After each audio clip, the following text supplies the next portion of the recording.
Salut la compagnie, c'est Jules Melon et aujourd'hui dans Impro Ciné Critique, j'entame mon petit cycle Halloween sur la chaîne en débutant avec un métrage qui fête ses 60 ans cette année, du moins en sortie italienne, peut-être bien le tout premier giallo cinématographique de l'histoire, intitulé La fille qui en savait trop, ou en version originale, La ragazza che sapeva troppo, qui a eu aussi une sortie américaine sous un autre titre, bon bref. Et c'est une réalisation de Mario Bava, avant son célèbre 6 femmes pour l'assassin, mais il avait déjà fait auparavant plein d'autres films, vraiment beaucoup même, mais par exemple Le Masque du Démon, et en 63 il en fera 3 en tout, beaucoup hein. Le monsieur n'arrêtait jamais. Au casting, dans les rôles principaux, déjà la blonde Laetitia Roman, qui reprend ici quelques codes Hitchcockiens, on y reviendra. John Saxon est aussi présent, il sera notamment plus tard dans Le Ténèbres de Dario Argento, on en reparlera aussi un peu de Argento. Il y a aussi Valentina Cortese, voilà, pour les principaux. Et donc il s'agit d'un thriller potentiellement horrifique, slasher, enfin, disons qu'il y a des meurtres, et une jeune américaine qui est au milieu donc de ces événements, qui débarque en avion pour passer quelques jours de vacances auprès de sa tante, qui, dès la première nuit, va mourir. Voilà. Et donc, forcément, Nora, elle est paumée, et va s'en suivre des péripéties pour elle assez complexes, bizarres, parce qu'elle sort de là pour aller prévenir quelqu'un, elle n'arrive pas à joindre l'hôpital, elle se fait agresser par un homme, puis après, elle voit flou, et elle va être témoin, peut-être, d'un meurtre. Voilà, un homme qui tue une femme. Et elle va y passer la nuit allongée dans cette rue, pas loin de Piazza d'Espagne, la fameuse place connue de Rome. Et au réveil, on va prendre la jeune fille comme une jeune alcoolique, hein, parce qu'il y a un homme qui essaie de la réanimer avec, avec de l'alcool. Enfin, bref, elle va ensuite retrouver le médecin de sa maman, et les deux vont avoir peut-être une petite romance, mais surtout Nora, elle veut retrouver cette fameuse image obsédante, hein, blow-up, tout ça, c'est un peu cette idée-là aussi. C'est marrant d'ailleurs, parce que bon, qui a tué cette femme? Retrouver le tueur ou pas? Enfin, retrouver la femme déjà, parce qu'on n'a pas son cadavre. Et elle va s'installer dans la maison d'une dame qui va partir en voyage. Enfin, plein de petits trucs comme ça, et dans cette maison, elle va trouver des choses comme quoi, apparemment, ce meurtre dont elle a été témoin ne serait peut-être que l'énième d'une série d'un tueur qui aurait commencé il y a longtemps, en mode tueur à l'alphabet. Elle reçoit même un coup de fil menaçant. Elle est en plein délirium, la jeune femme. Je reviendrai aussi sur ce point après, parce que c'est pas facile de résumer un film comme ça paraît bizarre en fait, mais on est plongé dans une ambiance angoissante, parfaite pour cette période halloweenienne, et Mario Bava nous décline ici tout son talent, déjà, et il place les codes du giallo qui viennent eux-mêmes du thriller à la Hitchcock, bien sûr, des crimis à l'allemande, j'en ai pas vu d'ailleurs encore des crimis, mais j'en ai entendu parler de réputation, et donc de ces romans policiers, puisque l'héroïne Nora est une fan absolue, elle en lit beaucoup, la première chose qu'on voit dans l'avion c'est qu'elle voilà, elle en lit un, quoi, et dans sa tête, forcément, elle va se transformer en Miss Marple d'Agatha Christie, si vous voulez, afin donc d'élucider ses mystères et se mettre peut-être en danger elle-même, et surtout s'assurer qu'elle n'est pas folle, ou prouver aux gens autour d'elle qu'elle n'a pas halluciné, parce que c'est un petit peu l'idée aussi. Et donc elle met le doigt dans l'engrenage.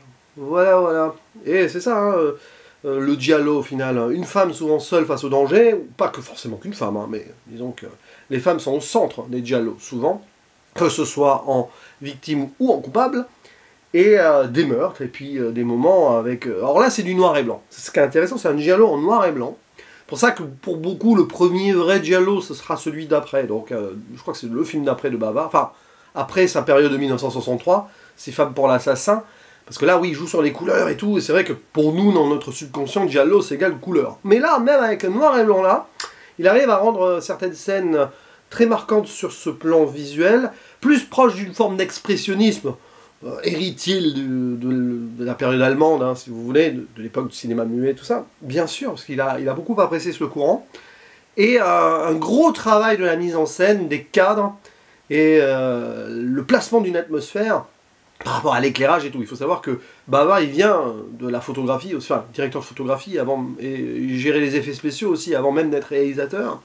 Donc, il a ce savoir-faire, et c'est vrai que c'est un film purement formel, et qui nous plonge dans ce délire, dans ce doute et dans cette peur continuelle de l'héroïne, par donc ces éléments de mise en scène.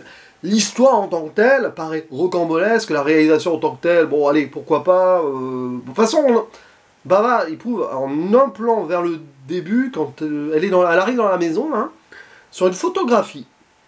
Il prouve en un plan que l'histoire, en fait, il l'élucide très vite. J'en dis pas plus, mais il y a quand même ce focus sur la photo d'un homme, qui après disparaît dans le plan d'après. J'en dis pas plus, mais là, le message est lancé. C'est vraiment le fameux principe de l'image marquante qui suit, ou qui précède, ici, du coup, l'image marquante. Ce qui est assez intéressant. C'est très italien, hein, Antonioni, coucou. Bon, et forcément, après, on s'en fiche de savoir comment ça va se résoudre. On s'en fiche de la romance aussi. Elle n'est là que pour marquer une forme de dichotomie étrange sur cette ville de Rome qui de jour est magnifique, hein, à Piazza di Spagna de jour c'est superbe, hein, et tout, avec ses escaliers et tout. Alors la nuit, forcément, tout endroit magistralement coloré, bon là c'est noir et blanc, bon, éclairé du coup, devient potentiellement un effet d'intrigue sombre quand il se passe des choses un peu bizarres. En plus, voilà, c'est Rome la nuit, Rome le jour, quoi. Et elle, donc, elle n'arrive plus à voir le jour dans ses tourments. Et c'est très drôle parce que, dès le début du film, il joue aussi Bava avec donc, la possibilité qu'elle ait rêvé ou halluciné cela, puisque dans l'avion, elle est avec un gars à côté, là, hop, et qui lui fait fumer une cigarette. Et il s'avère que ce sont des cigarettes à la marijuana. Il est arrêté pour trafic de drogue à la descente de l'aéroport. Et donc... Vous pouvez imaginer le délire. En plus, après, hop, on lui fait boire un peu d'alcool quand elle est allongée. Vous voyez un petit peu aussi comment Bava met cette touche humoristique un peu en place, y compris avec le jeu un peu de séduction maladroit là, du personnage de John Saxon. Bon. Mais sinon, voilà, c'est vraiment un film de mise en scène. Il y a des remarquables séquences, notamment celle où, du coup, elle se fait agresser et où elle est témoin du meurtre. Point de vue subjectif, hein, c'est très slasher, thriller horrifique comme cela. Forcément, elle voit flou parce qu'elle vient quand même de subir un choc. Le jeu avec l'eau, les miroirs, ensuite, voilà, ça se reflète, on ne sait pas trop. Le subconscient intervient ici. Alors oui, le titre du film, La fille qui en savait trop, est une référence à Hitchcock pour le côté commercial, mais il y a de ça aussi, peut-être plus, au final, La maison du docteur Edwards.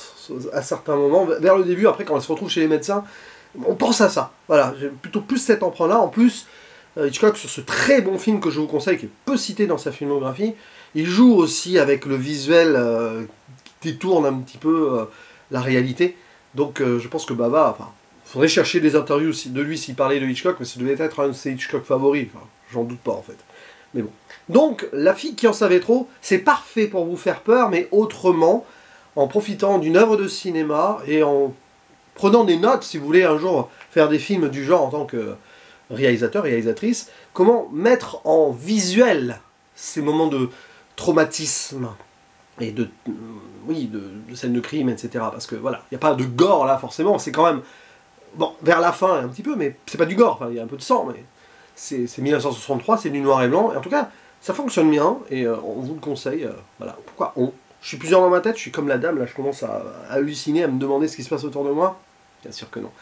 Et surtout, je vous attends au tournant pour en parler ensemble, c'est très important et intéressant, afin de rentrer de plein pied dans cette période où on aime se faire peur. Je vous dis à la prochaine, ciao.